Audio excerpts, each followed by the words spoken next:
Let's talk about the next Indiana Jones novel released by Bantam in the 1990s. This is the second book by author Max McCoy. Obviously, the first 6 books were written by Rob McGregor. Then the next 2 books were written by Martin Caidin, and they were not very good. And now the last 4 books in the Bantam era are written by Max McCoy. I was a big fan of his first book, Indiana Jones and the Philosopher's Stone. It had good pacing, it really captured the character and the feeling of the movies. And so, obviously, I jumped right into his second book, Indiana Jones and the Dinosaur Eggs. The title promises so much, and yeah, the book keeps those promises. Okay, let's talk about the story and then I'm gonna get into the positives, because the positives are similar to the positives from the last book. Great pacing, Indiana Jones feeling, the character nailed perfectly, and cameos from famous Indy characters. Okay, the basic story is Indiana Jones gets sucked up in this adventure where he has to travel to, like, China? Because a nun knocked on his door, which is already a pretty funny opening for this adventure.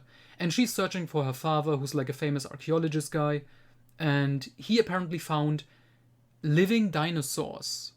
And Indy and Marcus Brody and everyone is so excited, and so this journey begins to find living dinosaurs. And by the end they do find, little spoiler, they do find the dinosaur eggs, the titular ones. And there's some nice twists and turns along the way.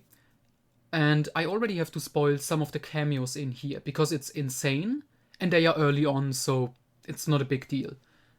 The prologue of this book opens with the very first meeting between Indy and Renee Belloc from Raiders of the Lost Ark, and establishing their rivalry and previous relationship before we saw them in the movie. And this is set in 1933, by the way. And it's great.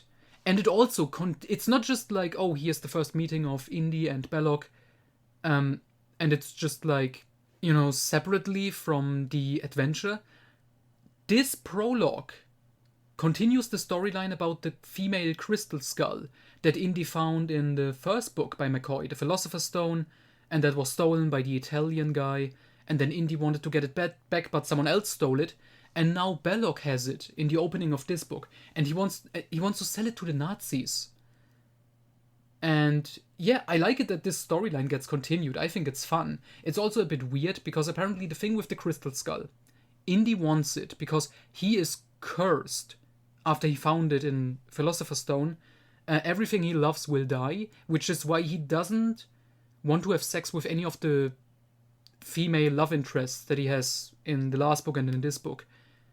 Which is weird, and I don't know if I like it or not, but we will see how the storyline is wrapped up in book 4, I assume. But yeah, that prologue was already great. Then the main story, I think, is awesome. When Indy goes to China, he also meets, for the first time, a new sidekick, Wu Han. And Wu Han is the guy who gets killed in the opening of Temple of Doom. The guy who was like, I went on many great adventures with you. This is the first adventure they have. And equally, here's a cameo from another character from Temple of Doom, which I did not expect. I will not spoil, but it's awesome. It's pretty damn awesome. My only complaint would be, Wu Han gets set up pretty big. Like, there's this entire nice set piece going on, recruiting him essentially for the adventure, and then he's not in it a lot. He does play a part, but he just kind of vanishes at one point, and that's kind of disappointing. But yeah, it's great having him here. It's fun, his interactions with Indy and stuff. The love interest in this is also pretty good, the nun. There's a nice twist with her and everything, which reminds me of an old Clint Eastwood western, which I liked, Two Mules for Sister Sarah. Then the element with the dinosaurs and the eggs, that's handled very well. I just really goddamn enjoyed this book. Max McCoy just gets it. He gets the adventurous tone and everything. And there are, I guess this is a little critique, but kind of not.